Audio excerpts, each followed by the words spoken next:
nous avons vu qu'une malheureuse articulation entre masculin et féminin au niveau de la psyché peut avoir pour conséquence la compétition entre hommes et femmes sexués, et ça va générer beaucoup de souffrances psychiques. Pourquoi? Parce que si votre féminin ne s'adosse pas sur un masculin, vous êtes un être impuissant. L'un ne va pas sans l'autre. La création est un adossement du masculin sur le féminin et du féminin sur le masculin. Il n'y a pas de supériorité. Cette supériorité est purement sociale, morale, et elle a desservi aussi bien les hommes que les femmes. Mais elle est cohérente avec une représentation de ce qu'un être humain, et les êtres humains se sont identifiés à leur sexe, pas à leur vie psychique. Ce qui pose un problème.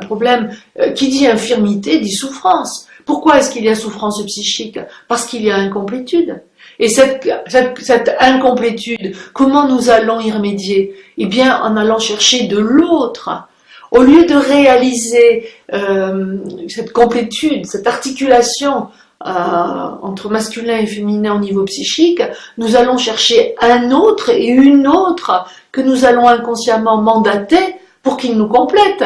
Mais en lui faisant cette demande qui ne sera jamais formulée aussi clairement, nous le mettons dans l'impuissance. Aucun autre ne peut nous compléter.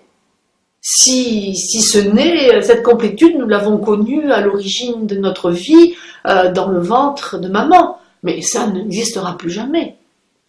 Donc oui, bien sûr qu'il y a de la souffrance psychique. Les hommes et les femmes de notre génération se cherchent.